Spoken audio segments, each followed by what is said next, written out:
بسم الله الرحمن الرحيم الحمد لله رب العالمين والصلاة والسلام على نبينا محمد وعلى آله وأصحابه ومن تبعهم بإحسان إلى يوم الدين ما بعد. Assalamu alaikum wa rahmatullahi wa barakatuhu.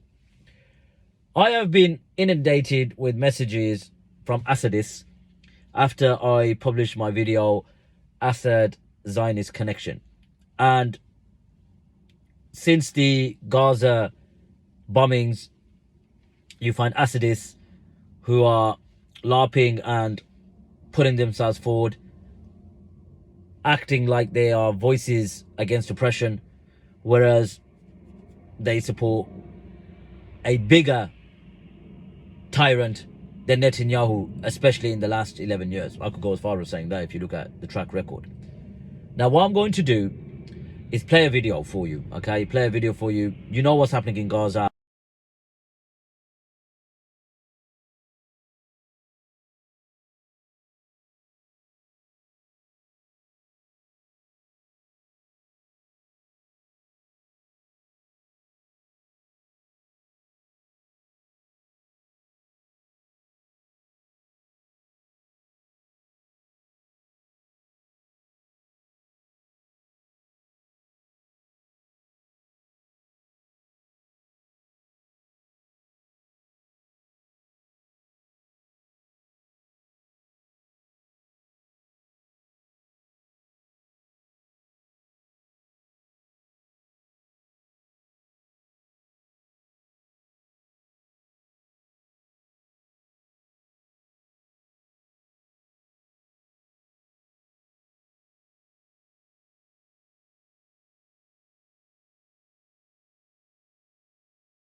You've seen a drone record the utter devastation.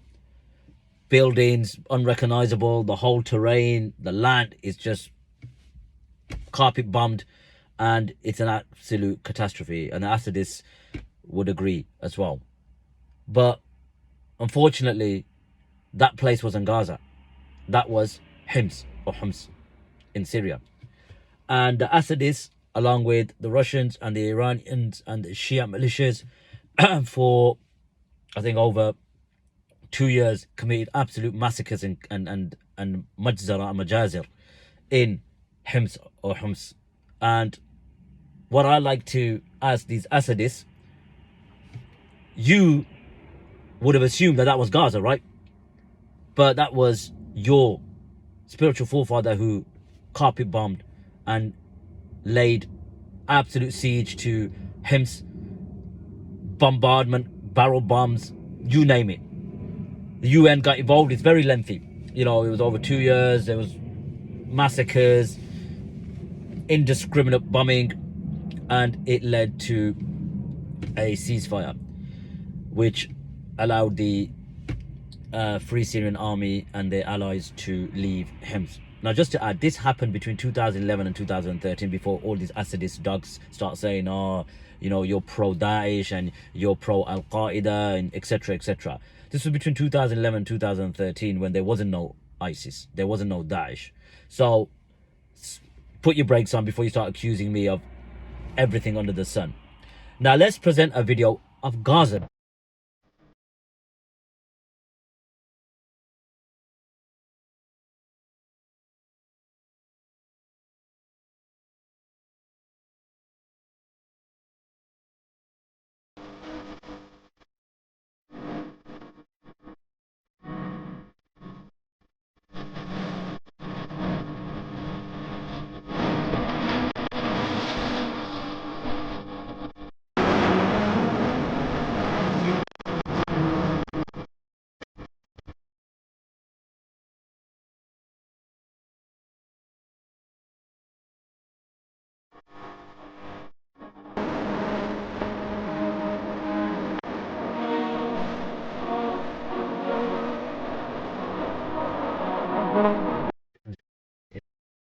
Promise you, all the Assadists that are watching the video, when I played the original video, you would assume that was Gaza, but it was not.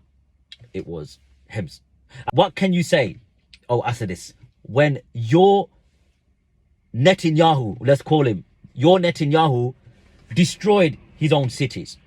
You've seen the state of Hims, and this is just one example, right? Just one example. As you can see on screen, you've got an article from Kester Ratcliffe, and he even adds, before all the Assadist sympathizers call, you know, me pro-ISIS, etc., the real, and I'm paraphrasing because I can't see it in front of me, I'm using the camera, it's not as if I'm editing at home. So it's fair to say that the Syrian conflict and the massacres and the brutality and clamping down on innocent protesters, we already presented the evidence of Human Rights Watch and Amnesty International, but you're quick to use them, right? Coming back to me, you're quick to use them against Israel or the Zionist entity. Oh, Human Rights Watch and Amnesty International and the Palestinian Red Crescent and the Egyptian Red Crescent. You don't mind using all those human rights organizations to prove your point that Israel is an absolute barbarian that commits genocide and whatnot. But what about your Netanyahu, right? What about your Netanyahu? So it's a shame, right, that we find many from the Muslims who don't mind rubbing shoulders with Assadists when it comes to the Gazan conflict. I think we should have a complete stand. The Syrian conflict, the beloved Syrians are just as beloved to us as the Palestinians and the Kashmiris and the Burma and the Iraqis and the Afghanis and the Uyghurs. They're all the same to us. Find someone who's an Assadist or supports Bashar or supports the Assad regime or denies the Uyghur genocide and the concentration camps and all the other causes, but then you find them vocal against Israel and they want to support the Palestinians. We don't need to ally with them. We'll say, no, you're a betrayer to the